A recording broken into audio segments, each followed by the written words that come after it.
Commençons donc par les antidépresseurs. Florian a grandi donc à Bastia, très bon élève, il a fait un parcours Bastia, c'est en Corse, c'est chez moi. excellent durant son enfance, jusqu'à faire le choix de faire des études de médecine.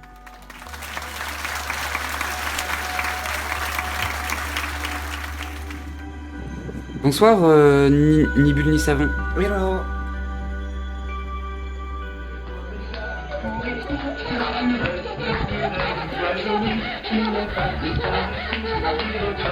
Romain, c'est l'aîné. Il est né en 2004. Quand il avait 16 ans, il était déjà plus grand que moi. C'était un sportif. Il faisait de l'athlétisme, et il adorait courir. Il avait une éducation, on va dire, un petit peu japonaise, donc c'est quelqu'un qui était réservé, extrêmement La poli rue syndicale, bah et force. gentil. Trop bien. C'est trop bien.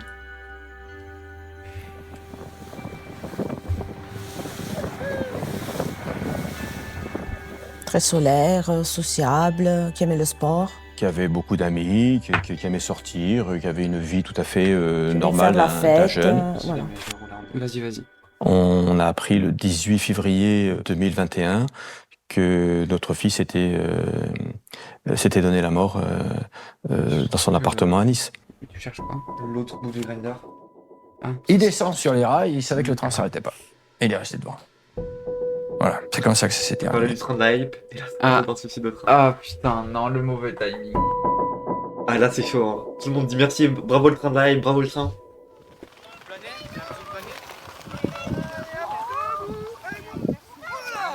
On va revenir un petit peu sur Florian. Florian souffrait depuis le timing. 3 ans Aïe, aïe, aïe. de problèmes intestinaux qui le mettaient un peu mal à l'aise au niveau social. C'était peut-être un problème d'anxiété qui le menait justement à ces troubles. Et Florian avait décidé, seul, sans nous en parler, d'aller consulter un médecin psychiatre, pour faire une psychanalyse, pour essayer justement de mieux accepter ce problème qui pour lui devenait probablement un peu envahissant en société. Allez, t'as le droit de souffler. Romain, c'était quelqu'un qui Ça faisait me très brise le attention, cœur. comme beaucoup d'ados, à son corps. Il était très sportif, etc. Et on a commencé à voir l'été 2020 des habitudes avec l'alimentation. C'est-à-dire à trier dans son assiette, parce qu'il ne voulait pas manger de manière malsaine, etc. Mais c'était excessif. Et c'est lui qui finalement, C'est la vidéo. Ouais. vers, on va dire, novembre-décembre 2020, qui a tiré le signal d'alarme et qui nous a parlé d'idées obsessives. Et du coup, on a décidé de solliciter une aide extérieure. Donc il fait sa démarche avec beaucoup de confiance en une réponse de la médecine. On contacte ce psy et il nous reçoit donc le 3 mars ou 4 mars. Au bout de 20 minutes, ok, il parle à Romain, il dit la situation est grave, mais fais-moi confiance, on va s'en occuper. Très rapidement, la psychiatre Ouais, lui ça, prescrit c'est chaud, à la vraiment, deuxième les- rencontre, donc 8 jours Et après, le lobby un psychiatrique, antidépresseur, hein, la paroxétine. Et il nous C'est file bon. un médoc, Voilà. en l'occurrence. C'est nous. Alors, on le rappelle, hein, du coup, on est toutes les deux sous paroxétine. Ouais. Et c'est un truc qui est prescrit beaucoup trop vite, en fait, Ouais, beaucoup trop facilement. Très très lourd. La paroxétine, c'est un médicament qui est extrêmement lourd, qui va provoquer un tollé sur ta santé, sur ta santé mentale et tout ça. Bonsoir, Altadir 18. On regarde une vidéo donc sur Il y a le. le titre juste là. Ouais, C'est un peu hardcore. Quelque part Du coup, par là. C'est un petit n'hésitez peu hard, pas mais- à vous préserver. Si Ouais, vous avez c'est ça. trop chaud, en vrai. mais du coup, ouais, on parle du suicide de jeunes sous antidépresseurs, du danger des antidépresseurs et du lobby psychiatrique. Sachant que moi, je suis d'une profonde conviction antipsychiatrique. Ah yes, ambiance, bah let's go. Ouais, en plus, on a eu un mauvais timing avec le train de live juste avant. Ouais, bah en fait, il parlait d'un jeune qui a mis fin à ses jours en allant sur les rails d'un train. Et on venait d'avoir notre premier train de la hype. Ouais. Ce sera mémorable, ce sera mémorable. Un ISRS, un antidépresseur, paroxétine. Ouais. Moi, j'ai une prescription en 15 minutes. Ouais, c'est vraiment ça. La paroxétine, c'est un antidépresseur de la famille qu'on appelle ISRS, donc inhibiteur sélectif de la recapture de la sérotonine. Tout ce groupe de molécules ont des effets suicidogènes et sont peu efficaces. Dans l'ensemble, ce sont des médicaments vraiment médiocres. Bonsoir Ariane de Noyelles. Bonsoir. Vous signez aux éditions Fayard une enquête sur les antidépresseurs. Génération Zombie, c'est le titre de cette enquête. Les Français font partie des plus gros consommateurs de ces médicaments, plus d'un Français sur 10. Alors, par contre, je suis pas d'accord avec ça. Les Français sont pas les plus gros consommateurs. C'est juste que les psychiatres français sont les plus gros prescripteurs de paroxétine. C'est pas les... Faut pas rejeter la faute comme ça sur les gens qui en prennent et sur les patients. Parce que c'est pas de la faute des patients, en fait. C'est pas que la France, c'est un pays de consommateurs, c'est juste qu'on en prescrit trop. On en prescrit énormément. Moi, je pense que c'est important de le dire, ça... Ouais, non, mais ça parce aussi. que, en disant ça, en fait, tu cibles mal le problème. Ouais, Le c'est problème, ça. c'est pas que les Français prennent des antidépresseurs, c'est qu'on leur prescrit des C'est antidépresseurs pas le problème. trop souvent. En fait, là, plus d'un Français sur 10 est sous aux antidépresseurs, c'est plus plus d'un Français sur 10 a un psychiatre. Qui lui prescrit des antidépresseurs. Ouais, voilà. Ce qui est très problématique. En prend J'ai eu de la chance, j'ai tous vécu les la jours. psychiatrie de peu. Ça Vraiment fait 10 ans que vous enquêtez, bien joué et sur bien cette pour toi, vraiment. génération zombie, comme vous dites. C'est facile d'avoir une prescription de psychotropes aujourd'hui parce que c'est notamment dans les recommandations de bonne pratique. Ce qu'on appelle les recommandations de bonne pratique, c'est généralement émis par la Haute Autorité de Santé. Et ces recommandations, elles sont émises pour guider les médecins. Les médecins sont incités à prescrire rapidement des antidépresseurs si l'état du patient ne s'améliore pas vite. La consultation moyenne chez un médecin, c'est une douzaine de minutes, selon les statistiques. Ils sont tous débordés, c'est très difficile de trouver un médecin. Donc, ça peut être un peu la solution de facilité. Là, il décide, sans nous avertir bien sûr de cette consultation et de ce médicament, de commencer son traitement en étant ici sur Bastia. Et là, nous voyons Florian, son comportement change très vite. Dans les 2 ou 3 jours qui suivent son arrivée, on voit Florian fatigué, sans énergie. Il avait l'énergie juste nécessaire pour aller faire son stage. Il a eu le cycle du sommeil. En fait, la paroxétine, quand tu commences le traitement, ça a quand même un gros tollé et parfois, en fait, ça peut limite empirer ton état. Ouais. Parce qu'en fait, les crises dépressives et suicidaires, pendant les premiers mois du traitement, vont être beaucoup accentuées. Mhm. Pareil, tout ce qui est énergie et tout, ça influe pas mal sur le sommeil, donc c'est très très lourd. Et souvent, les psychiatres, ça, ils te disent ouais, faut attendre un peu que ça marche, 1 ou 2 mois, tu vois. Mais ils te disent pas à quel point ça peut te changer en fait. C'est destructeur, ouais. Quand t'es pas préparé à ça, en fait, Mais complètement tu inversé. te les prendre vraiment dans la gueule. Bon, ça peut être le Ouais. truc d'ado, etc. Mais là, non, c'était pas ça. Il passait sa journée Non, cloîtrée ça va très Non, souvent ça dans va. le noir dans sa chambre ou dans les chiottes. Ce qu'elle n'est pas du tout. Et puis alors, il y a eu les premiers épisodes avec ce qu'on peut appeler des crises de violence. Il a commencé à casser des trucs dans la maison. Moi, tu peux casser comme ça, mais il a fait comme ça. Le jour où Ouais. il a cassé son téléphone. Moi, perso, ça m'arrive beaucoup, ce genre de crise de violence. J'ai des problèmes de colère de base. Une personne qui est très très colérique. Et juste avant de lancer le live, par exemple, je foutais des coups de poing sur mon mur, juste là, sur ma porte. C'est les voisins qui mettent content ça. Vous avez vu la gueule de ma chemise, je suppose. Voilà, du coup, Ouais, moi j'ai la phalange pétée là. Trop bien là. voilà, c'est aussi des trucs qui nous touchent et on peut témoigner là-dessus aussi. Ouais, en vrai, ça parle beaucoup là, c'est un peu violent parce qu'on est vraiment dedans, nous. Ouais, nous, on est en plein dedans, là. Mais bon, voilà. Hein. Téléphone comme ça. On a entendu du bruit dans sa chambre. Et puis moi, je partais jouer au tennis comme ça. Il est venu me voir et il m'a dit Papa, prends-moi avec toi parce que je comprends pas ce qui se passe dans ma tête. Il était absent. Quand on lui posait des questions, c'était pas le Florian qu'on connaissait. Je ne reconnaissais plus mon enfant. Il était vraiment, il avait ce détachement et une façon de parler qui n'était pas. Le détachement aussi, je l'ai beaucoup. C'était pas Florian. Et à un moment, vers, je sais pas, on va dire 9h du soir, je le trouve dans la douche, complètement prostré. Il était assis comme ça, il regardait à l'infini. Et j'essaie de lui parler, il parlait pas. Là, je lui ai demandé, mais Romain, tu te rends compte de ce qui t'arrive? Est-ce que tu es conscient et tout? Et il venait de passer donc une semaine de vacances de rêve, et il me dit, je sais pas ce que j'ai, tout ce que je sais, c'est que j'en ai marre de cette vie de merde. c'était pas possible pour avoir des rendez-vous avec les psychiatres. Alors, mais je me souviens que j'ai téléphoné à un psychiatre, vous faites quelque chose parce que c'est pas possible. Et le psy, en gros, il devait se barrer en vacances au mois d'août, et fin juillet, on était à 40 mg de paroxétine, là, il rajoute du tertian. Donc, il fait passer la paroxétine le matin, c'était plus ou moins comme ça, il met le tertian, en gros, le soir pour calmer le jeu. Il y en a un, c'est l'accélérateur, c'est l'autre, c'est le frein. Donc, voilà, vous avez de l'accélérateur et du frein, voilà.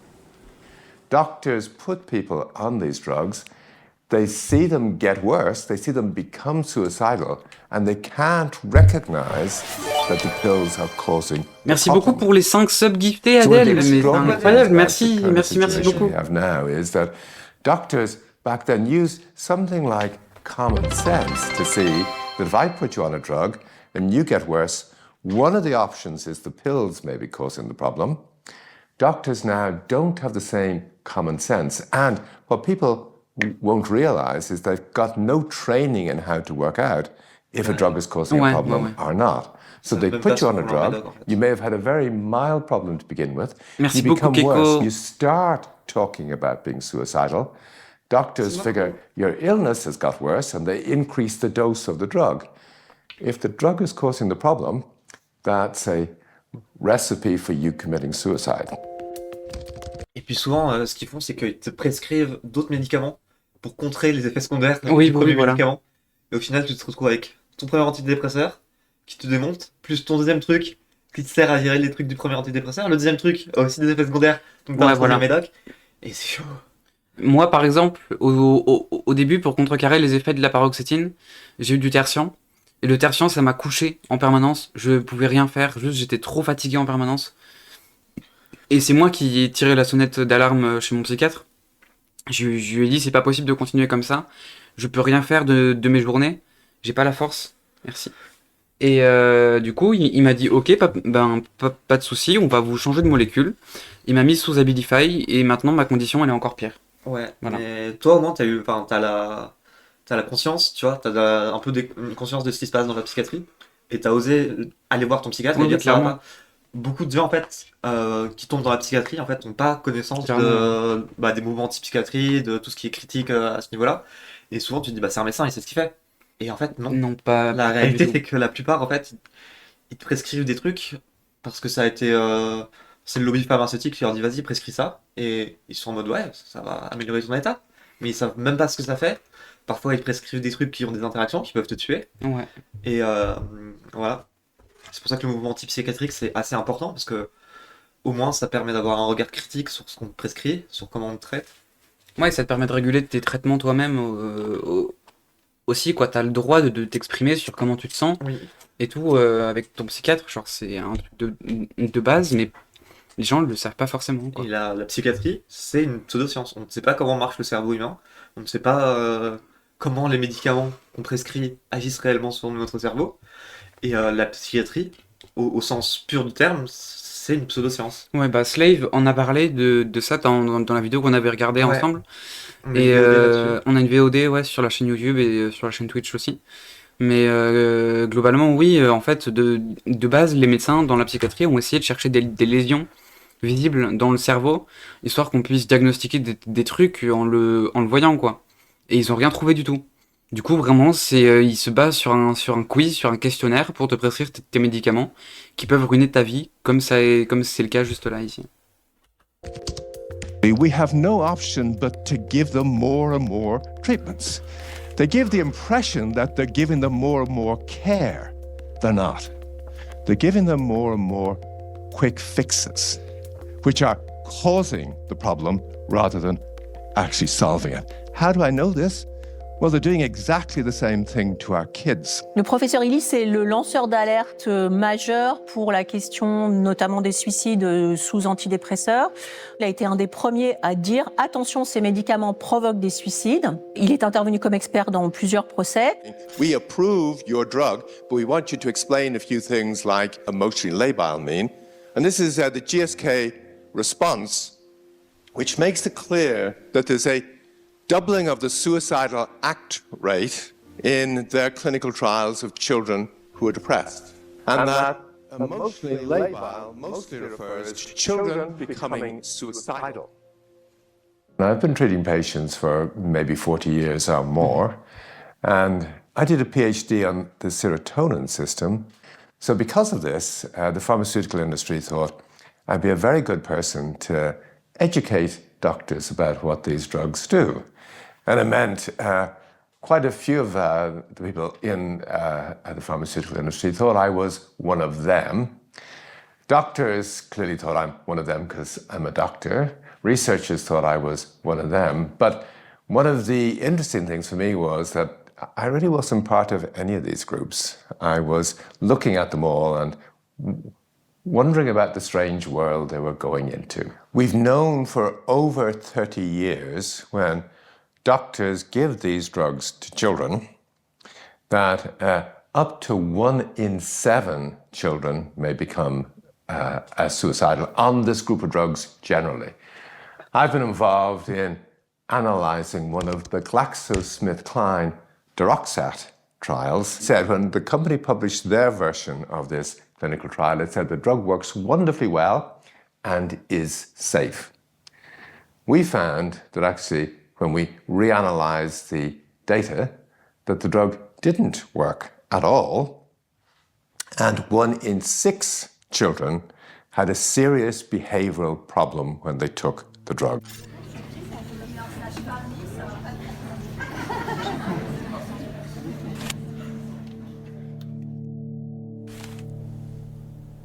Florian repart par obligation, puisqu'il avait un autre stage sur Nice, à l'IFSI. On s'appelait tous les jours pratiquement, par SMS ou au téléphone. Et vers le 15 février, Florian était beaucoup moins bavard. Il écourtait les conversations. Bonsoir, Piernek. Hello. Vraiment, la dernière conversation, c'était le mardi soir, c'est vraiment très très court.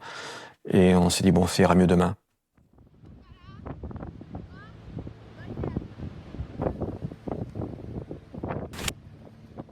L'idée de Yoko, c'était d'aller à la gare de la Verpillière, là où il y a l'école de Romain, et de prendre le train avec Romain pour aller voir le psy à Lyon. C'était le plan, quoi. Et en fait, Yoko, alors ça, c'est un peu... Enfin bon, on va dire c'est du détail, mais c'est de la tragédie, quoi. Yoko est sur place, elle me dit viens parce que c'est le bordel à la Verpillière, tous les trains sont bloqués, j'arrive pas à trouver Romain, et viens nous chercher en bagnole, on ira à Lyon. Le lendemain matin, ma femme continue à envoyer des SMS, à l'appeler, et toujours pas de réponse. Et le jeudi soir, nous étions quand même inquiets, parce que c'était pas de son habitude de pas nous répondre. On décide d'appeler les secours. Et j'appelle les pompiers et je leur explique la situation. Et les pompiers donc se rendent chez Florian. Quand j'arrive au niveau de la Verpillière, évidemment tout est bouché. Les gendarmes me disent de faire demi-tour et le téléphone sonne. Et là, j'ai une voix, c'est un docteur, il me dit « Monsieur Schmitt, oui, vous demandez aux gendarmes de vous laisser passer. » Là, j'ai su que c'était... j'ai su que ça... Merci pour le follow de Lénofi. Merci. Et après, j'ai vu la gueule du mec, qui m'a dit « Monsieur Schmitt, oui, votre femme va bien, oui, mais votre fils, il est mort. » Wow. La police nous appellera vers 23h pour nous annoncer la mort de notre fils par pendaison.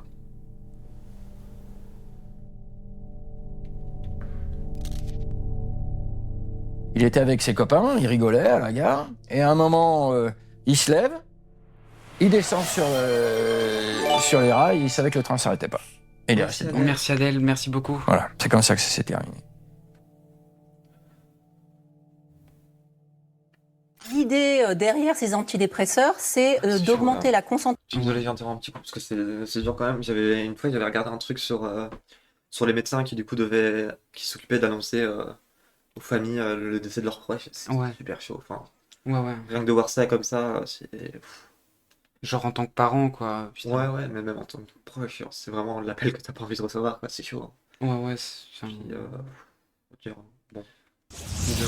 Hello Vermine. Coucou Vermine, et merci Satis pour le follow. Aïe, je me suis cogné, pardon. Ouais, du coup, je remets le trigger warning parce que je vais prendre une plaque, mais le truc est quand même assez violent, ça parle de suicide, donc vraiment si vous êtes vulnérable et tout, n'hésitez pas à faire une pause. Ouais, fermez le stream, hein, vraiment. Nous on va tenter. Prenez soin de vous, quoi. Nous on est au courant et tout ça. Mais même quand t'es au courant, quoi, même quand t'es au courant de tous les problèmes, de tout ce qui se passe, ça fout un coup quand même. Ouais, Quoi. bah, Genre, quand tu t'y retrouves confronté, même si t'as rien à voir avec tout ça et tout, ça fout un sacré coup, quoi. puis ouais, ça tape parce que bah, moi je suis sous antidépresseur, toi t'es sous antidépresseur, Ouais. beaucoup de nos proches sont sous antidépresseurs. Ça pourrait être nous en fait, là qui Ça pourrait être racontons nous, le ça destin pourrait d'un être proche en fait. nos proches, quoi. Et Et c'est dur quand même. c'est peut-être le cas pour vous aussi, et tout ça. Et ouais, Ouais. c'est important aussi d'être au courant, quoi, de s'y confronter, parce que si on le fait pas, ça restera un problème sûr. sous-jacent, et voilà, quoi.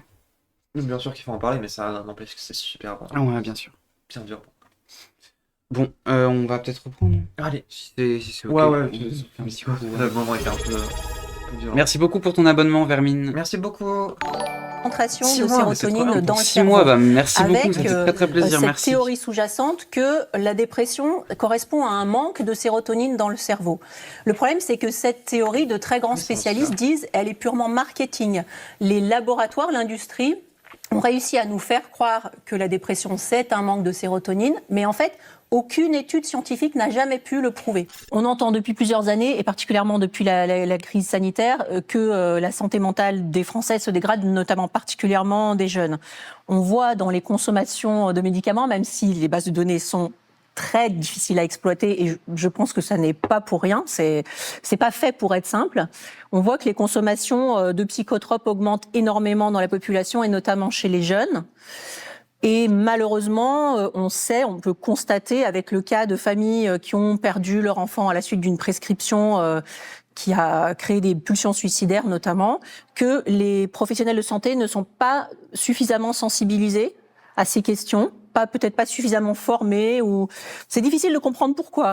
Mais en tout cas, il me semble que des histoires comme celle de Romain, de Florian montrent que il y a sans doute tous les ans potentiellement des milliers de morts évitables avec une meilleure information. They can't see reality anymore. And this isn't just about the antidepressants and people becoming suicidal. This is about almost any problems you have on any drugs. Doctors these days think these drugs can only do good and they can't do harm. 5 jours après, l'appartement et le scellé est levé. On se rend de suite à l'appartement, on découvre une ordonnance.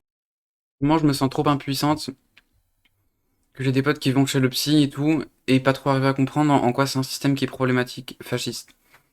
Oui, mais ça, c'est ce qu'on disait juste avant. Il y a plein de personnes qui vont chez le psy, qui prennent des médicaments, Et qui sans être fonctionnent pas, ouais. au courant forcément de tout ce que ça implique, quoi. Ouais. Mais salut Scroirf, Le truc, c'est que pour la plupart du Prends soin temps, de toi. les psychiatres eux-mêmes savent pas en fait ce que ça implique. bien sûr. Et quand tu fais confiance à ton psychiatre et que ni lui, elle n'est pas au courant et que toi non plus, en fait, tu questionnes pas ça, forcément, c'est super dangereux. Parce que si tu vas déjà voir un psychiatre de base, c'est que tu as une vulnérabilité, c'est que enfin voilà, Clairement, tu oui. vas pas voir un psychiatre si t'as pas de soucis. Le problème, c'est qu'on te prescrit un truc qui, à la fois, ne va pas résoudre tes problèmes Qui va t'en causer. et qui, à la fois, va t'en causer d'autres. Et je pense que c'est assez chaud, quoi. Ouais. Ordonnance d'un médecin, psychiatre, qui lui prescrit en fait ce médicament, la paroxétine, cette plaquette que la police a trouvée sur sa table.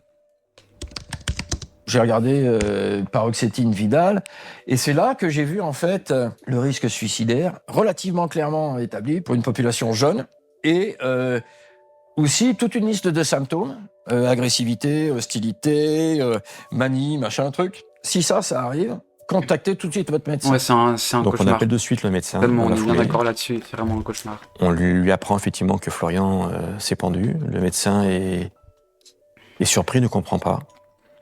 Elle nous dit je ne pensais pas que c'en était à ce point. On lui demande les raisons pour lesquelles Florian l'avait consulté. Et donc le seul motif invoqué par le médecin, c'était un problème de gargouillement, d'inconfort qu'on connaissait, on était au courant. Et donc je lui demande mais docteur, vous me dites que moi...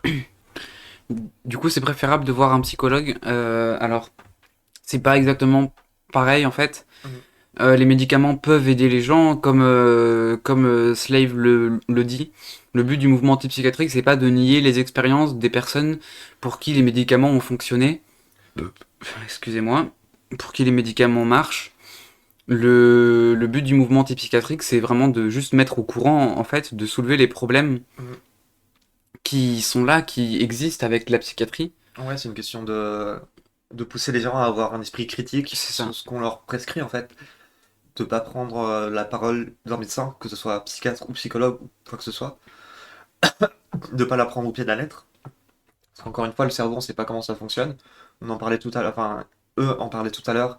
La dépression, en réalité, on sait toujours pas ce qui cause la dépression. Et on sait toujours pas ce qui peut soigner la dépression en fait. Et ça, je pense que beaucoup de personnes qui vont voir des psychiatres le savent pas du tout. Elles disent ah, il m'a prescrit ça, c'est que ça va m'aider, il sait ce qu'il fait. Et en réalité, non. Non, pas du tout. Que ce soit psychiatre ou psychologue, en fait, personne ne sait vraiment comment aider une personne de façon fiable. Ouais. Bien sûr, des fois, des prescriptions, ça peut marcher, des fois, une psychothérapie, ça peut marcher. Voilà. Et du coup, oui, pour les psychologues, en fait, déjà pour terminer sur les psychiatres, ça sert à rien de vouloir culpabiliser forcément les personnes qui vont chez le psychiatre, ça n'avance à rien du tout. Ça peut aider, etc. Mais le soutien d'un psychologue, c'est bien aussi, parce que tu fais une psychothérapie, tu travailles en fait sur les problèmes que tu as, et tu peux arriver à terme à t'en détacher, à apprendre à faire avec, et apprendre à tenir le coup, et peut-être te sevrer de tes médicaments. Parce que pour moi, en tout cas, le but de ma psychothérapie, parce que je suis une psychothérapie, c'est de me détacher des médicaments au bout d'un moment. De plus avoir à prendre de médicaments qui m'impactent beaucoup et tout ça. Mais pour l'instant, j'ai besoin de ces médicaments pour tenir le coup, pour survivre. C'est déjà assez dur comme ça. Mais effectivement, la psychothérapie, c'est quelque chose de très utile. Faut juste, par contre, tomber sur une personne qui est fiable et qui aide vraiment, quoi. Le risque de passage à l'acte suicidaire lié à une molécule est inexistant, en tout cas chez les psychologues. C'est aussi un gros point positif, quoi. Les psychologues ne peuvent pas te prescrire de molécules. Bah oui, c'est ça. Oui, bah. Mon ancien psychiatre insistait pour me prescrire des somnifères en grosse quantité, alors que je lui répétais que je n'avais aucun problème de sommeil et que j'avais de grosses tendances suicidaires. Je pense que si j'avais accepté les somnifères, bah voilà quoi. Bah ouais, clairement, ça m'est arrivé aussi. Moi, on m'a proposé de prendre des somnifères, sauf que les somnifères m'ont achevé en fait. Donc j'ai très vite demandé d'arrêter. J'ai arrêté de les prendre moi-même parce que ça m'impactait beaucoup trop. C'est vraiment des médicaments qui sont super lourds, quoi. Ouais, moi personnellement, quand j'étais suivi, quand j'étais mineur, j'avais 16 ans, on m'avait prescrit, en plus de SSRI, donc d'antidépresseurs, on m'avait prescrit de l'Atarax. Je sais plus du tout ce que c'est ce médicament, honnêtement, mais on me l'avait prescrit en tant qu'anxiolytique en cas de crise. C'était une grosse bouteille, un peu comme ça.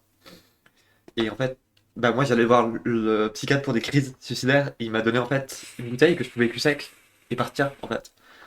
Et c'est. C'est chaud. Ouais. Yo tout le monde, ce n'est pas Squeezie. Bonjour. Est-ce que c'est bon pour vous? Coucou les girls, coucou Elia. Et coucou Keko, bon retour à nous. Bon retour. Le risque de passage à l'acte lié aux antidépresseurs, c'est pas les mêmes molécules que les tranquillisants. Non mais le mec est juste un sadique là. Ouais. Mais en plus, vous êtes toutes jeunes, toutes les deux, vous êtes des bébons. On a 20... Moi j'ai 20 ans. Ouais, moi j'ai 21. On est très jeunes. Ah, putain. La gueule de la vie, quoi. Mais moi perso, j'ai abandonné, ma vie. Vraiment, je la laisse faire ce qu'elle veut. J'ai give up depuis longtemps, moi. Je me sub après peut-être, ce sera très cool. Merci Trop beaucoup, cool. le Kiko. Ici, ça m'a mis sous anxio, tertian, antidépresseur, plus anti-épileptique en l'espace de 4 mois. Plus jamais je vais chez un psychiatre. C'est super lourd, par contre, ça. Ouais. Déjà, le fait, enfin, anxio, tertian, moi, je l'ai eu. J'ai eu tertian, antidépresseur, et j'ai pas eu les anti-épileptiques. Et déjà, ça me mettait vraiment mal.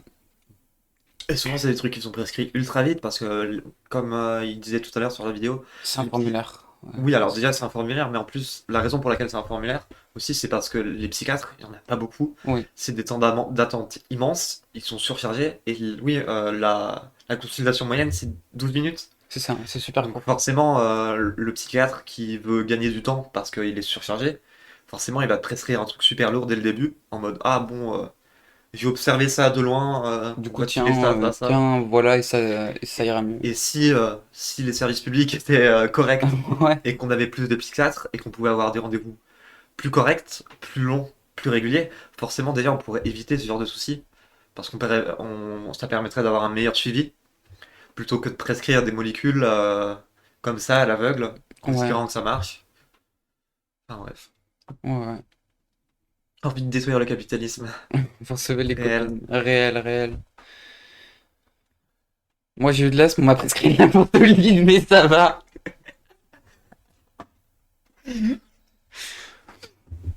C'est encore une autre histoire, mais en plus, il me fout le DDM et moi et mon bestie transmasque qui avait le même psychiatre et il avait dit à mon bestie de détransitionner, d'écouter ses parents transphobes, envie d'hurler. Ouais, moi j'ai une fun Ouah. fact comme ça, la toute première psychiatre que j'ai vue pour ma transition du coup à 16 ans, avant d'en trouver un autre qui m'a prescrit des antidépresseurs, elle m'a dit je peux rien faire pour toi. Et elle m'a donné le numéro d'une thérapie de conversion. Non, c'est trop grave. trop bien. C'est trop grave ça par contre. Mais oui, des psychiatres, il y a des connards, enfin, il y a des psychanalystes affreux qui vont dire tu es triste, c'est parce que Freud il a dit que tu voulais faire l'amour à ta mère. Tiens, voilà. Ouais. Moi perso, mon psychologue la dernière fois que je l'ai vu, il m'a demandé mon dead name juste pour par curiosité et tout. J'ai dit frérot, je lui ai dit frérot, non c'est pas possible, non je vais rien te dire du tout. C'était à 3 ans maintenant, je suis suivi chez l'addictologue pour réparer les dégâts du psy, lol encore des séquelles. Ouais bah force, hein, force à toi vraiment. Vous avez des conseils d'ailleurs pour parler à votre psychologue, genre je suis une psychothérapie, mais j'ai l'impression de pas réussir à parler de ce qui va pas en dehors de conneries. Du coup, forcément, les choses avancent pas, alors qu'en vrai, ça se passe bien avec lui. Moi, je dirais, c'est son métier de t'aiguiller vers ce qu'il faut. C'est pas à toi de faire des efforts pour parler et tout ça. Normalement, c'est le travail du psychologue, justement, c'est pour ça que tu le payes. C'est pour aiguiller ton introspection, en fait. Tout ce que le psychologue va faire, c'est aiguiller ton introspection et t'aider à comprendre les trucs que tu peux pas comprendre toi-même. Et normalement, justement, bah, il t'aiguille, quoi. C'est. Ouais, ben s'il est mal, je sais pas comment quoi faire. Ouais. Vous devinerez jamais qui c'est. Sterben, no fucking way. Oh là là, trop bien. Incroyable. Coucou, bienvenue. Ça fait plaisir. Et moi, j'aime à tous les psys, c'est une grosse phobie. Mais moi, pareil, je mens beaucoup aux psys. Ouais. À la fois pour me protéger, à la fois parce que je suis conne, tu vois. Mais c'est chaud, quoi. Aussi, il a refusé que je lui parle de mon potentiel BPD parce que j'étais très jeune, j'ai développé des symptômes ultra early, c'est un truc de fou. Genre, c'est même pas qu'il voulait pas me dire tout de suite, dans le doute, il m'a engueulé, il m'a interdit d'en parler, mais non. C'est un average psychiatre. Average psychiatre, vraiment. Du coup, je suis terrifié de retrouver un psychiatre, bah tu m'étonnes, genre, c'est trop ma corps, quoi, vraiment. Ah, c'est chiant. Moi, j'ai eu du mal après mes premières mauvaises expériences en psychiatrie. Si le streambug essaye de réduire la qualité, ça peut beaucoup aider. Premier pédopsie que j'avais vu, enfin premier. Non, pas du tout en fait. Mais une fois, j'avais vu une pédopsie pour une histoire de violence domestique. Et c'est un de mes plus gros traumas. Tout ce que cette pédopsie a réussi à faire, c'est me mettre dans la même pièce que la personne qui abusait de moi. Ah putain. Pour qu'on se parle. C'est trop grave. Vraiment, mais en fait, c'est ça le truc, c'est que ça se voit beaucoup dans le chat là, parce qu'on a un chat qui est un peu comme nous au final, et ben, il y a tellement de problèmes et d'histoires avec la psychiatrie, mais on n'en parle pas suffisamment. C'est trop diabolisé en fait de tenir un discours critique sur la psychiatrie. Mais oui, bien sûr. Comment tu oses critiquer cette science qui sauve des vies et tout ça, mais non, pas du tout. Mon fils n'est pas dépressif, n'a pas de problème, mais pourquoi lui avoir prescrit un antidépresseur? Et là, le médecin, sans hésitation, nous dit je le prescris à tout le monde. Là, J'en sais rien, j'ai pris n'importe quoi, c'est vraiment la même énergie. Aîné qui était là lui dit mais docteur, je viens de lire sur le Vidal que ce médicament est dangereux chez les jeunes de moins de 25 ans. Et elle dit non, absolument pas. 20 ans, 21 ans, on est toutes les De deux plus en sous plus, on une leur énorme dit, dose voilà. de paroxétine aussi. Ouais, voilà. Et les psychiatres qui sont pas au courant, je l'ai déjà dit, mais je vais le redire parce que voilà, c'est le sujet, mais globalement, enfin, mon psychiatre m'avait dit, en fait, là, ici, j'ai du tertian, juste là. là j'ai du tertian. Et je suis sous Abilify. Le psychiatre m'a dit, si jamais t'as une crise d'angoisse, n'hésite pas à prendre du tertian en plus de l'Abilify. Moi, je me suis renseigné quand je suis rentré chez moi. Il se trouve que prendre du tertian avec de l'Abilify augmente énormément le risque de dépression nerveuse, donc de coma et de mort. Ça veut dire que j'aurais pu mourir, en fait, en prenant du tertian avec mon Abilify, ou j'aurais pu me retrouver dans un coma, j'aurais pu retourner à l'hôpital encore une fois, et ils sont pas foutus de savoir, de connaître les interactions entre les médicaments qu'ils prescrivent, quoi. Je regarde juste ça vite fait. Qu'est-ce que ça? On va se faire... No way. On va se faire... On va se faire dox par Keko-chan. On va se faire dox par Keko-chan. Je regarderai ça un petit peu plus tard. Ouais, on finit la react et puis on se met de ça. Ouais. Tel examen, tel diagnostic, telle molécule. On n'a rien spoil du tout. Et j'ai pas regardé. Moi, je mets le titre. J'ai pas regardé, moi. D'automaticité de la prescription, qui est le contraire finalement d'une consultation médicale entre vous et votre médecin, où normalement c'est vraiment à vous qu'il prescrit ce qu'il ou elle juge utile. C'est tout sauf automatique. C'est pas qu'un psychiatre qui a prescrit un médicament en dehors des recommandations, parce que c'était en dehors des recommandations, qui a tué un gamin.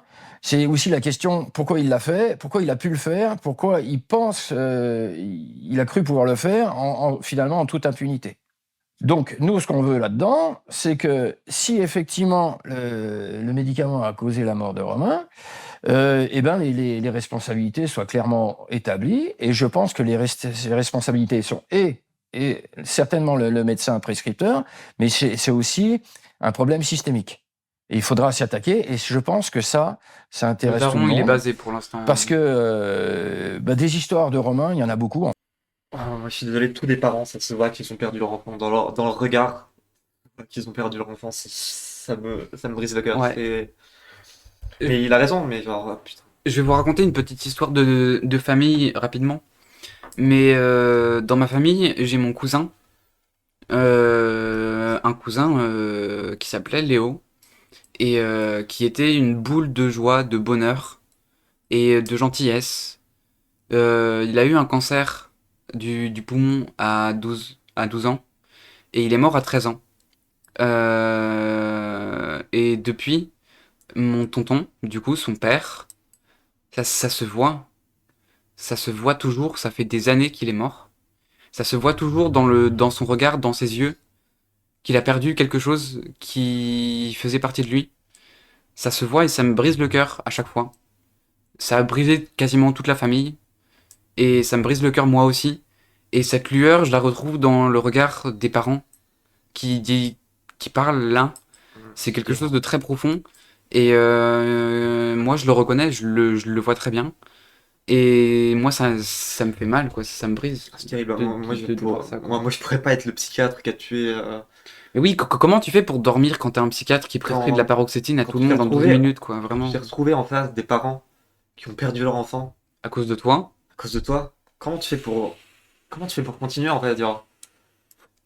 Et je pense que les psychiatres sont... Mais ils sont, je pense, là, en l'occurrence, le psychiatre en question est dans le déni, en fait. J'espère qu'ils en parleront après de ce qui est devenu de ce psychiatre, parce que ça m'intéresse vraiment. Parce que genre... En fait, si le psychiatre est resté droit dans ses bottes après avoir fait ça, c'est qu'il a un gros souci. C'est qu'il y a un gros problème, et c'est lui qui devrait prendre de la paroxétine, là, vas-y. En fait, on s'est aperçu, parce qu'à partir du moment où on a eu la tête qui est sortie de l'eau, qu'on a une certaine visibilité, on a beaucoup de gens qui nous ont contactés. Forcément, quand tu perds ton fils, c'est terrible. Franchement, il n'y a pas longtemps, j'ai perdu mon oncle, qui était le frère de mon père, d'une manière tragique. Je vais pas m'étendre, mais mon père peut pas avoir tout le temps cette joie.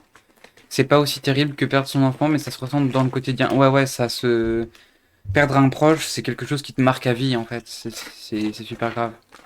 Les médecins qui disent « Oui, j'ai fait des études de médecine et pas vous, ok, mais je vis avec les symptômes, donc je sais un minimum quand même. » Oui, voilà, moi, j'ai demandé à mon psychiatre de me represcrire un médicament qui avait bien marché pour moi, qui me mettait bien. Et il m'a juste dit « Non, je vais te mettre de l'Abilify, tiens, un médicament qui est extrêmement contesté. » Les psychiatres n'écoutent pas leurs patients non plus. Mais les médecins distribuent des antidépresseurs comme ça. Oui, Voilà, vraiment, en un rendez-vous, en 15 minutes, tu ressors avec 20 mg de paroxétine Ouais, moi et ils t'augmentent ta dose le rendez-vous d'après. C'est vraiment une dinguerie. moi j'ai eu paroxétine et Prozac 2 fois. Du coup, au total, 3 fois des antidépresseurs qui m'ont été prescrits. Tout a été prescrit le premier rendez-vous. À chaque fois. Ouais, c'était systématique. Même quand j'étais mineur, même quand j'étais en période de crise violente. C'est vraiment des trucs qui te balancent comme ça. Et eux-mêmes, en fait, savent pas à quel point leurs médicaments peuvent avoir un impact sur toi, en fait. Ouais. Parce que oui, ils ont un diplôme de médecine. Et en fait, je pense que eux-mêmes, ils sont imbus d'eux-mêmes et pensent qu'il n'y a pas de problème dans leur fonctionnement. Et c'est compliqué parce qu'ils se questionnent même pas, en fait, sur les effets de leurs médicaments. Ouais. J'espère qu'en faisant mon test pour le TDAH, il va pas me donner des antidép à la place. J'espère aussi pour toi. Oui, j'espère, mais...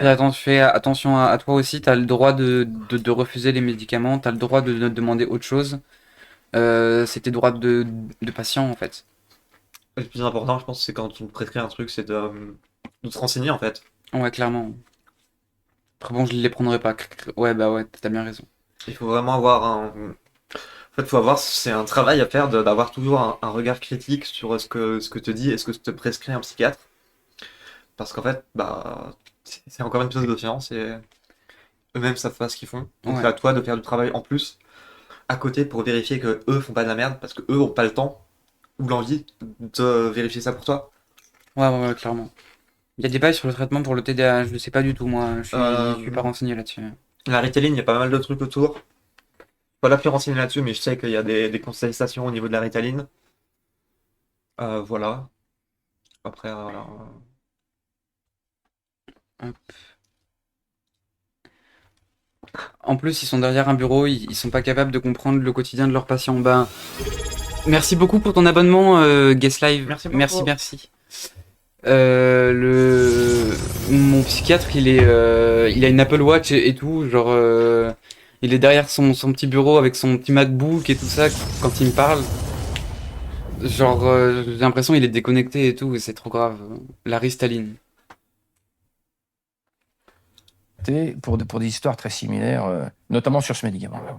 Nous avons écrit au laboratoire, on leur a demandé la causalité entre le décès de notre fils et la prise de ce médicament. Il nous a mis en garde en nous rappelant ce qui était marqué dans le Vidal et dans la notice du médicament, que effectivement ce médicament était potentiellement dangereux, que les essais cliniques qui avaient été faits avaient prouvé un risque suicidaire chez les jeunes. Donc ça fait très mal d'avoir ce courrier, parce qu'on se dit, alors, qu'est-ce qui se passe? Tout le monde est au courant, mais même le laboratoire. Et quelle précaution on va mettre, quelle précaution est mise en place dans notre pays pour éviter ça? Aujourd'hui, notre combat, c'est d'informer. Et nous avons aussi, parallèlement à ça, un combat juridique. Donc pour l'instant, qu'est-ce qu'il y a? Suite à notre plainte, une information judiciaire a été ouverte pour déterminer les causes de la mort de Romain. D'accord, donc ça c'est en cours. Lisez toujours les notices, oui, c'est important ça. Ouais. Ou C'est un pas, réflexe que ça beaucoup de gens débouchera n'ont sur pas, un procès. parce qu'ils pensent qu'un médecin, c'est Si la juge d'instruction ou l'autorité une judiciaire erreur qui peut être décide qu'il y parfois a fatale. lieu d'avoir Ouais. un procès. Alors, même si c'est pas la faute de la personne, bien sûr. Dans les deux cas, le même antidépresseur. Dans les deux cas, des situations d'une grande brutalité. Nous avions deux jeunes hommes qui, Ouais, c'est ça, les généralistes l'un aussi 19 gragnent jours vachement après son leur traitement, séance, l'autre 6 mois plus tard, sont passés à l'acte. Alors encore une fois, je le rappelle, hein, heureusement, ces effets dramatiques sont exceptionnels. Il n'est pas question de supposer que l'antidépresseur va systématiquement amener telle ou telle personne à passer à l'acte. Mais pour un certain nombre, et c'est le cas de ces deux familles, eh bien le drame est là. On nous a expliqué au départ que les antidépresseurs, c'était la solution miracle, la pilule du bonheur. Et on s'est vu prescrire à tout va. Et particulièrement aussi par les médecins généralistes. On sort du secteur psychiatrique et on va spontanément prescrire des antidépresseurs, et plus particulièrement ces ISRS, sans même passer peut-être par une prise en charge plus classique avec un psychologue, un psychiatre qui peut échanger avec un patient et qui pourrait peut-être évacuer ces humeurs négatives sans forcément passer d'office par ce traitement. Dans ma carrière, il m'a été amené à défendre un très grand nombre de victimes de scandales sanitaires. Alors bien évidemment, tout le monde pense au Mediator. Ce médicament, c'est le Mediator. L'affaire dite du Mediator est tout simplement exceptionnelle. 5000 victimes, 376 avocats, 25 prévenus. Ce que j'espère, c'est que ce jugement soit suffisamment sévère pour que plus aucun laboratoire confonde intérêt de leurs clients et bénéfices. Plusieurs patients et plusieurs publications ont fait état de complications sous Mediator. Merci beaucoup les Sposors pour ton abonnement. Merci. Mais il a déployé toute son artillerie, enfin, y compris les menaces. Eric Ciotti, c'était bien. Eric Ciotti, il était basé vraiment. De faire leur boulot et l'alerte de prospérer. Mais ouais, moi pareil, du coup c'était pas au niveau psychiatrie, mais c'était au niveau de ma transition. Moi on m'a prescrit de l'Androcur pendant super longtemps et j'ai eu des gros problèmes. Suspicion de prolactinome, donc une tumeur, et des problèmes d'auto assez conséquents. Et en fait, pareil, impossible de faire en sorte que ma médecin se remette en question sur ce qu'elle me prescrivait, parce qu'elle-même en fait ne savait pas ce qu'elle faisait. Et elle s'est en mode, bon ça a marché sur 8 personnes sur 10. Ça marche sur où, quoi, du coup? Et je veux dire, voilà quoi. On va mettre en question à un moment. Eric Ciotti décalote en live, le Parti Socialiste.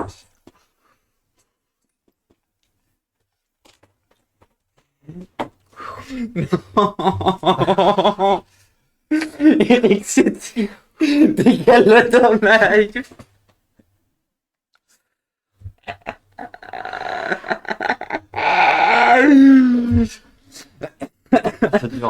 Oh ce banger. Ah vas-y, je vais rouvrir une bière pour la peine. Je vais en revenir une aussi. Ah bah il y en a plus. Ah merde, bon, il y a du Malibu ananas, si tu veux. Il y a de l'ananas? Il y a de l'ananas, je crois, il reste de l'ananas. Tu... Contre la menace d'aller le chercher. Par contre, je vais aller le chercher l'ananas. Je te prends ta place. Vas-y, tu peux continuer la bière. Hop là. Non, je t'attends pour le réacteur, c'est intéressant. Une petite pause. De messages dans le chat. Ouais, je vais répondre au petit. Arrêtez de boire, grosse folle. Ça va, mon Malibébou? Le Malibébou? Du coup, on fait juste une petite pause histoire de. De trouver de quoi boire. Ouais, on a besoin d'alcool.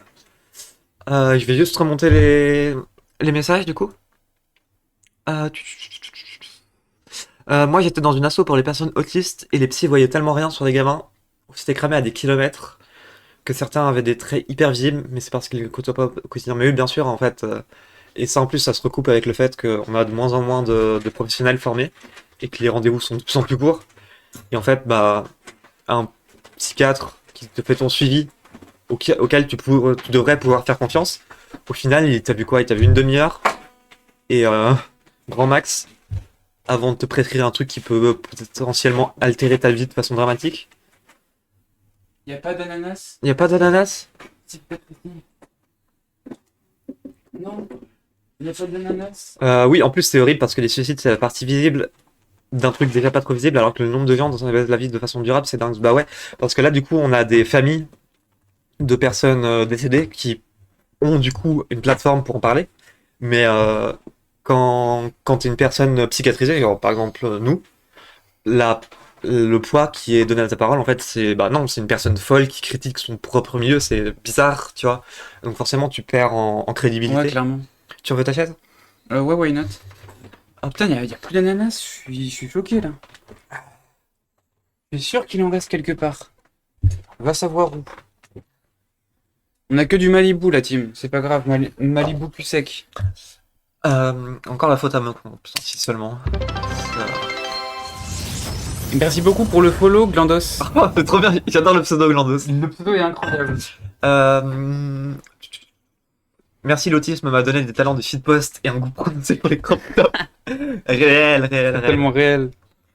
Le talent de faire un shitpost montage chacun en 5 secondes après qu'un streamer ait mentionné « Ah, trop marrant, truc ». Réel. Faut tuer Sous Hollande était une Emmanuel épave. Macron. Coucou Hollande. Glandos. Sous Hollande, j'étais une épave. Mais qui ne l'était pas, hein. Sous Hollande, ça se répercutait sur moi. Flamby, Ouais, ouais. là. Moi, sous Mitterrand, j'étais dans les couilles de mon père, j'étais déjà une épave. Sous Mitterrand. Ouais.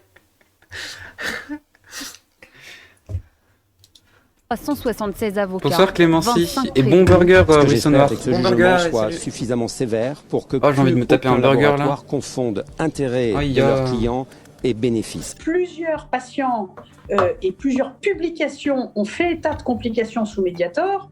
Non seulement Servier n'en a pas Attends, il tenu est connu, compte, mais il a c'est celui de Blast. déployé Oui, toute c'est son un journaliste de Blast. artillerie, Ouais. y compris les menaces, pour empêcher les notificateurs de faire leur boulot et l'alerte de prospérer. Le V de la victoire et le point serré Je pour mange un Irène rougail Frachot au saucisse, tribunal. synonyme, Depuis 17 ans, Versiel Daron. cette Bon appétit, pneumologue Starben. dénonçait le scandale du Mediator. Médicament antidiabétique vendu pendant des années comme un coupe-faim, avec des effets délétères sur la santé.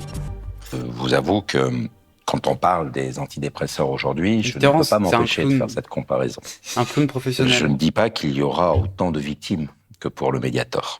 Je dis seulement que le mécanisme qui a été mis en place par les laboratoires est curieusement similaire. J'ai lancé un briquet sur mon écran, du coup il est pété maintenant. Je suis Combien désolé, d'effets là-dessus. indésirables avaient été signalés pour les molécules antidépresseurs dites ISRS, Classid, voilà, Mitterrand. Prozac, Deroxa, etc., les plus courantes. J'ai demandé à la NSM, l'Agence nationale La MD, de meilleur santé, coup. Alors, je n'ai pas reçu surtout, de ne prenez réponse. pas de MD. J'ai relancé à plusieurs. Ne prenez pas de MD si vous avez des antidépresseurs ISRS, parce qu'en fait, ça peut provoquer un syndrome de la sérotonine qui peut être fatal. Et ça, pareil, c'est un truc que les psychiatres te disent pas. En fait, moi, je suis polytoxico, mon psychiatre Ouais. le sait. Il m'a quand même prescrit des trucs qui pouvaient interagir avec mes consommations de produits stupéfiants. Sans me le dire, parce qu'il ne le savait même pas lui, en fait. Toujours pareil, hein, vraiment. Reprises, toujours pas de réponse. Donc, au bout d'un certain nombre de mois, la loi dit que le ça va, silence de chacal. l'administration vaut refus. Donc, j'ai Ne saisi prenez pas de MD la tout court, CADA, c'est la encore Commission mieux. d'accès Ouais, aux documents ouais. administratifs, Si on pouvait faire ça en en ligne. expliquant que voilà, ça faisait des mois que j'essayais d'obtenir ces données. Les addictions, malheureusement. Après, encore Ça un me fait trop certain plaisir, vos délai, streams. parce que tout Gros ça cœur, prend du merci temps, beaucoup. la Merci, CADA m'a merci. donné raison. La NSM a été notifiée de cette décision, mais ne m'a toujours pas envoyé le dit document. Donc j'ai dû assigner à nouveau la NSM, avec cette décision de la CADA, devant le tribunal judiciaire de Paris. Il existe une téléprocédure. Et là, j'ai reçu le document. Donc c'est un énorme fichier qui recense quand même 1500 suicides.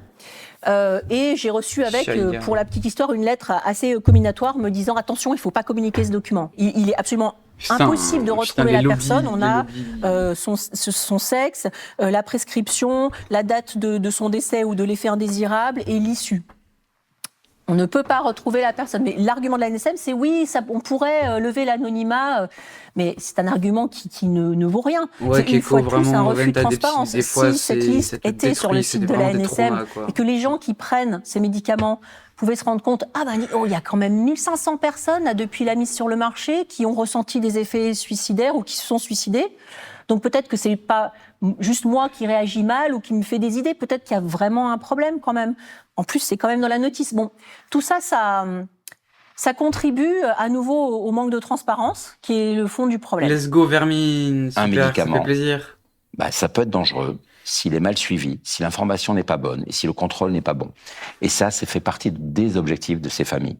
Éviter que d'autres drames à l'identique de ceux qu'ils vivent puissent se reproduire. Beaucoup de familles s'ignorent comme victimes. Et à travers vos interventions, à travers le combat que mènent toutes ces familles, on peut espérer que d'autres comprennent l'intérêt à agir. Plus de dossiers va amener plus d'attention. Et plus d'attention, donc inévitablement, des remises en cause de ce que l'on veut nous faire croire il y a depuis encore le son, bientôt 30 ans.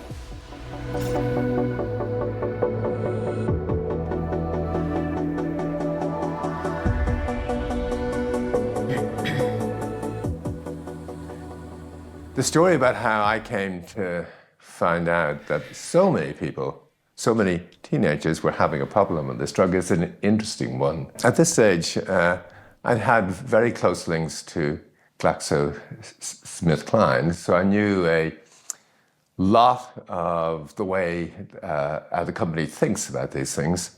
But I'd also ended up being involved as an expert witness in a case called the Tobin case. Donald Schell, his wife Rita, their daughter Debbie Tobin, and her 9-month-old daughter are dead. Ouais, si tu t'abonnes, t'auras le badge, Bouli, mais merci beaucoup pour le GG. With gunshot wounds all to the head. For 10 years on and off, though, he'd been depressed.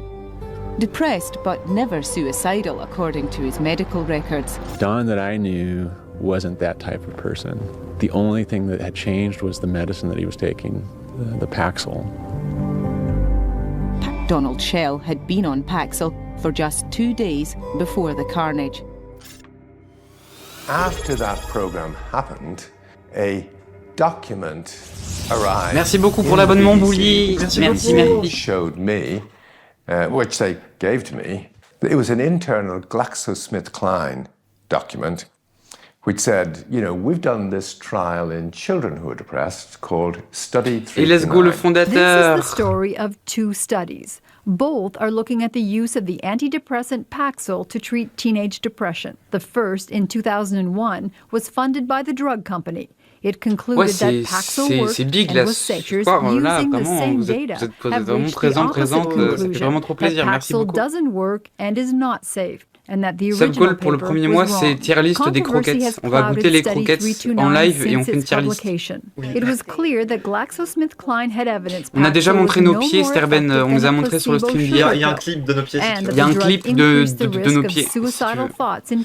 Coucou, L1S. reveal that company officials worried the findings could hurt the blockbuster sales of the drug. Combien? En gros, on voit que le médicament est passif. Il y a eu des procès aux États-Unis. C'est surprenant qu'on ait autant de personnes du médicament a été condamné parce qu'il avait caché le risque suicidaire sur le médicament et qu'il avait poussé les docteurs Deuxième à utiliser sub-goal qui est Komodo, ça arrivera un jour. Pédiatrique, donc ça fait un procès qui leur a coûté 3 milliards.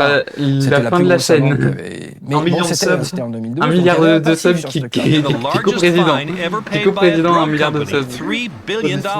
This historic action is a clear warning. Ouais, bah on a le lien pour donner de l'argent avec Streamlabs et c'est tout qui nous est reversé. Promoting the use of its antidepressant Paxil for children, even though studies failed to show it worked for them.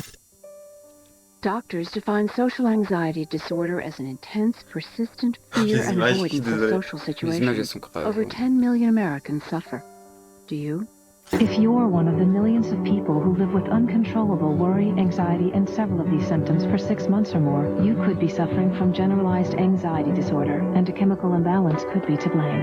Paxil works to correct this imbalance to relieve anxiety. Side effects may include decreased Le fait qu'il y ait des pubs pour des médicaments, c'est chaud. Hein. Ouais, et surtout qu'ils te disent ah oui, ce médicament va t'aider à régler le problème hormonal. Le problème de chemical dans ton cerveau, alors qu'on sait pas si c'est un problème de chemical. On sait pas si c'est un problème de chemical, genre ça a jamais été prouvé quoi. Je déteste le libéralisme. Je déteste les lobbies. Merci beaucoup Coriolis. Merci beaucoup. Merci beaucoup et merci beaucoup ni Bulle ni Savon pour vos abonnements, c'est trop cool. Merci, ça fait trop plaisir, merci. Waouh, les Zbzor qui gigantisent les émotions. Le capitalisme, c'est nous. Ouais. On pense ça comme une pilule magique, ça me donne envie de vomir, c'est vraiment ça. Ah, c'est horrible, vraiment. Vous êtes triste? Prenez ça, ça ira mieux. Pour mes pâtes à la bière, les pâtes à la bière, il y a rien de meilleur. Les pâtes à la bière, c'est vraiment incroyable. Je suis désolé, les pâtes à la Monster, c'est au-dessus. Ça dépend.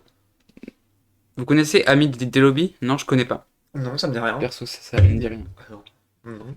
No way. J'ai pas d'amis, du coup. On s'y remet? Allez. Oh, les Yellow de Monster, c'était incroyable. Les Yellow de Monster, c'était vraiment fantastique. Tout le système du médicament depuis une trentaine d'années est entièrement tenu. Merci beaucoup Catix Underscore pour l'abonnement, c'est trop plaisir. Vous êtes incroyable ce soir, vraiment, vous êtes vraiment fantastique. Merci beaucoup. Et c'est vrai, je veux bien que tu nous envoies, je sais pas si t'as le Discord. Ça marche très bien, ça n'a pas d'effet indésirable. Ensuite, les revues scientifiques ne sont pas critiques, publient telles quelles, plus ou moins. Si tu revois le Discord, tu pourras nous le mettre dans le React. Donc la NSM, aux États-Unis la FDA, sont également pas mal malheureusement dans la main de l'industrie. Et se sont transformés au fil des années, l'EMA aussi, l'Agence européenne du médicament, se sont transformés en des facilitateurs de mise sur le marché pour l'industrie plutôt qu'en défenseurs des patients. En fait, l'information ne circule pas. Alors, je ne veux pas tomber dans la parano, Fautra, il est pas à la... Et je le regrette amèrement, d'autant plus que si, il est up, le Discord de Sterben, il est sous le stream. Sous le stream, t'as le lien pour le Discord. D'aller chercher cette information et de pouvoir la concentrer, croiser ces informations pour en tirer des conséquences. Malheureusement, je suis obligé de souligner, me semble-t-il, une défaillance, une de plus de l'Agence du médicament française, européenne, et une absence d'échange de données. C'est vraiment ça. Aujourd'hui, on le sait ô combien c'est facile de faire des échanges de données. Là encore, on peut s'interroger, et on peut se demander si tout ça n'est pas volontaire, afin de protéger, préserver la commercialisation de certains produits. Quand on sollicite les régulateurs, quand on les met en face notamment de leurs contradictions, c'est-à-dire mais pourquoi vous avez autorisé cette molécule alors que manifestement les essais montrent des risques sérieux, est-ce que vous n'auriez pas dû mieux prévenir parce que évidemment, merci beaucoup. Il existe une petite mention dans la notice que en général personne ne lit.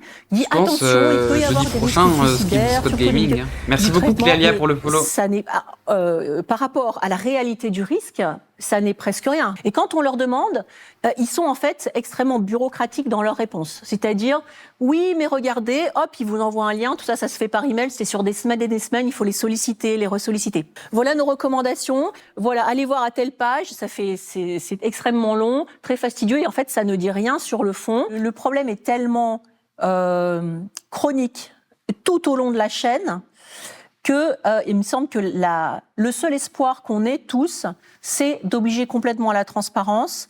Il faudrait idéalement obtenir que les essais cliniques ne soient pas menés par les firmes qui détiennent la molécule. Ça paraît complètement logique. Oui. D'autant que des études indépendantes montrent que si c'est une firme qui finance l'essai sur son médicament, statistiquement, il a 4 fois plus de probabilité d'être positif. Ça s'appelle le biais de financement. Là, pour le médicament, c'est comme ça. Ce sont les industriels qui testent leurs propres médicaments et qui présentent au régulateur les résultats, et le régulateur approuve. Donc le système est dysfonctionnel du début à la fin. Pour le public du médicament aussi, ouais. On ne peut pas se contenter de cette explication. On ne peut pas. Il n'y a pas d'explication. On le connaissait, notre fils. On le connaissait très bien. Beaucoup plus que la psychiatre qui lui a prescrit le traitement et qui a en fait porté à la mort notre enfant au bout de 3 semaines. Notre combat, en fait, c'est pas pour nous. Pour nous, c'est terminé de toute façon. Donc de toute façon, quand vous perdez un enfant et dans ces conditions, la vie s'arrête. Donc du coup, nous aujourd'hui, on est en mode survie et on veut des vraies réponses. Tout ce qu'on souhaite, nous, c'est que pour établir au moins la vérité dans le cas de Romain ou dans d'autres cas, parce que Romain n'est pas tout seul, il y ait un débat, si vous voulez, entre des spécialistes comme David et des gens qui sont plutôt pro-médicaments et qu'on mette ça sur la place publique. Que ça reste pas dans un cercle feutré de médecins, etc., entre académiques. Non. Monsieur tout le monde peut comprendre ce qui se passe, c'est très facile à comprendre. Donc on veut ce débat, qu'il soit dans les médias ou qu'il soit en justice. Pour ces familles, ce combat qu'elles mènent pour la mémoire de leurs enfants, il a plusieurs objectifs, bien sûr. Avoir la vérité, savoir réellement ce qui s'est passé. Et puis, faire tout pour que plus jamais ça se reproduise. C'est considérablement important pour eux. Ils ont leur souffrance. Quels que soient les résultats de nos actions, on n'effacera pas ce qui passait. Je ne ferai pas revenir leurs enfants, ils le savent parfaitement. Mais par contre, si on peut éviter des drames aussi cruels à d'autres familles, je pense qu'ils auront atteint un de leurs objectifs et qu'ils pourront être extrêmement fiers. Mais en tout cas, je ne peux pas penser en tant que père qu'il n'y a pas un certain degré de culpabilité aussi pour chacun d'entre eux et qu'à travers ces démarches, ils comprennent bien qu'en aucune façon ils sont responsables de quoi que ce soit. Qu'ils ont au contraire donné tout l'amour qu'ils pouvaient donner à leurs enfants, mais que malgré tous ces efforts, ils n'ont pas pu éviter cet acte qui a été favorisé. Et c'est ça mon avis aujourd'hui, par la prise de ces antidépresseurs. Il faut absolument montrer des responsabilités. Peut-être c'est ma responsabilité, mais pas vraiment, c'est pas sa faute, ni responsabilité. Alors, c'est pour ça que moi j'ai besoin absolument pour y aller à la justice, pour décider des responsabilités. C'est une recherche de vérité. Pour le gamin, certainement. Mais si Romain avait décidé de partir de lui-même, bon, si c'est ça, qu'on comprenne, on peut très bien faire notre deuil avec ça. Mais je pense pas que ce soit le cas. On veut surtout rendre leur dignité à nos enfants. À nos enfants et même à beaucoup d'autres personnes qui sont peut-être décédées par ce médicament. Et on n'a jamais fait le lien de causalité entre le médicament et le décès. C'est le combat que notre fils il aurait fait, parce qu'il n'aurait pas laissé les choses à moitié. Il allait jusqu'au bout de ses choix. Nous avons fait un choix aujourd'hui, il y a 2 ans, et on va continuer ce choix jusqu'au bout.